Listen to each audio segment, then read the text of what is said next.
As the last chapter of my life opens, I am the biggest literary celebrity in America.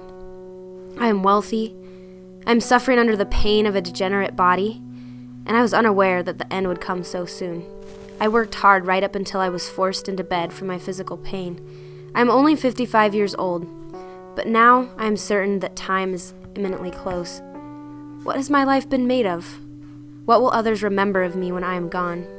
It was only about 20 years ago that I was beginning to lose control of the monster called fame. Now I can manipulate that beast to my ends and benefits, but at the beginning I had no idea of what I was up against. After Little Women clubs sprung up everywhere. Some were well-intentioned, I'm sure, but other girls and their mothers were deserving of the name Joe worshippers after the main character in the novel Jo March. At the Women's Congress in Syracuse, it got so bad that after the meeting ended, I finally had to run for my life with girls all along the way and mothers clawing me as I went. In fact, I couldn't even go to the theater without being accosted. After a show one evening, a grown woman from Oshkosh came right up to me and breathed in my face, "If you ever come to Oshkosh, your feet will not be allowed to touch the ground. You will be born in the arms of the people." "Never," said I. There were some perks, too, though, I suppose. The new house for the family, the summer cottage, the help for Mama when she was sick. Even Papa, well, especially Papa, got in on the fun of it. He started the Concord School of Philosophy in his old age and would always say he was riding in Louisa's chariot. My chariot of fame, I suppose. Of course, he was a great thinker in his own right. But I dare say being the father of the Little Women didn't hurt any. I rather think he enjoyed it. It was a burden at times, but a blessing also to be able to finally make the lives of all my family comfortable with the money that was pouring in. Duty is what first called me to work, duty to my family, and then the chance to make myself free as well.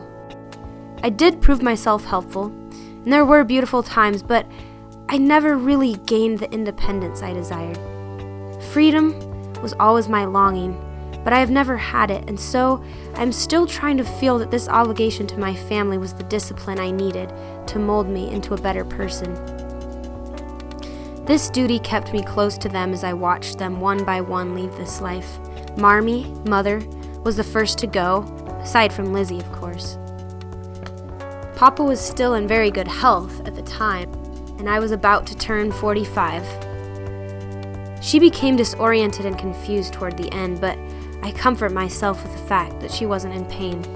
Oh, and it was a hard, hard day when we said goodbye to her for the last time and laid her in the ground alongside Lizzie just at sunset. After she was gone, someone needed to replace her strong voice for women's right to vote. I stepped up. Marmee had wanted so much to vote, but never had the opportunity in her lifetime.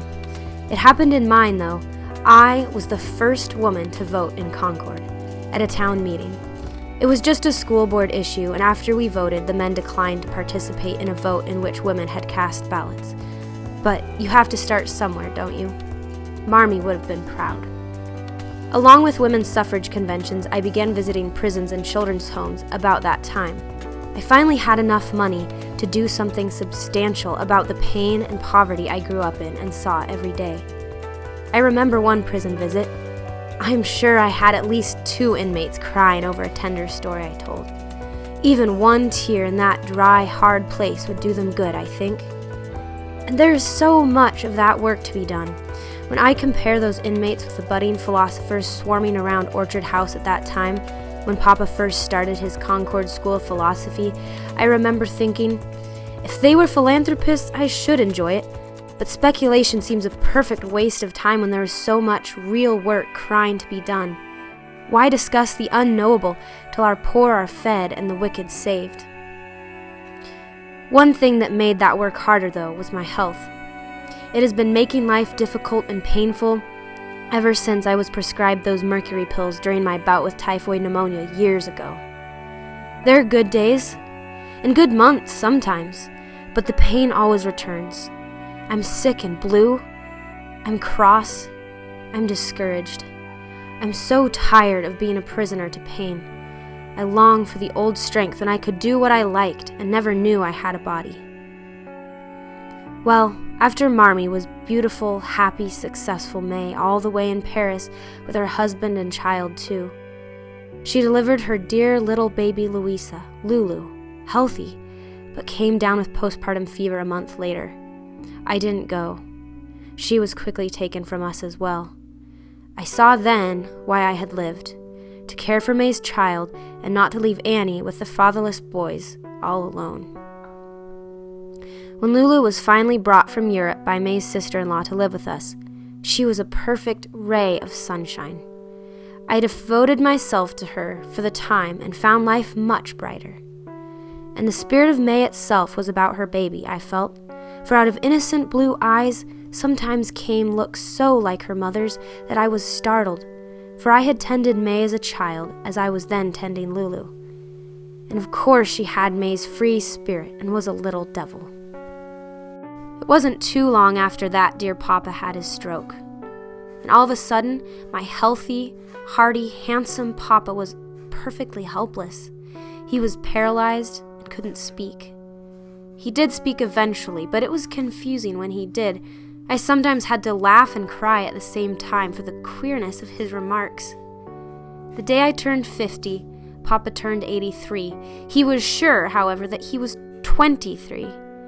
He was never the same after that stroke. I still visit him every week since I've been here in this nursing home. The Saints Retreat, I call it. It's run by my friend, Dr. Rhoda Lawrence. I'm the one getting worse now. Some days I think I'm on my way back up, but some days I think it's almost the end. Death never seemed terrible to me. Life was always a puzzle to me and gets more mysterious as I go on. It's all right if I can only keep brave and patient to the end. But it does make one think about what's beyond this life. As I told a good young friend of mine in a letter to her, the simple Buddha religion is very attractive to me, and I believe in it. I seem to remember former states before this, and in my next step I hope to leave behind many of the trials that I have struggled to bear here. And when I look forward to the beyond, I remember back to a special morning of my 12th year, the day I think I truly got religion, when dear Mother Nature led me to God. I remember it this way. I had an early run in the woods before the dew was off the grass. The moss was like velvet, and as I ran under the arches of yellow and red leaves, I sang for joy. My heart was so bright, and the world so beautiful. I stopped at the end of the walk and saw the sun shine out over the wide Virginia meadows.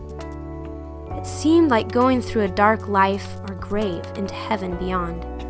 A very strange and solemn feeling came over me as I stood there, with no sound but the rustle of the pines, no one near me, and the sun so glorious as for me alone. It seemed as if I felt God, and I prayed in my heart that I might keep that happy sense of nearness all my life. And I think I have, and hope to become even nearer that goodness as I go.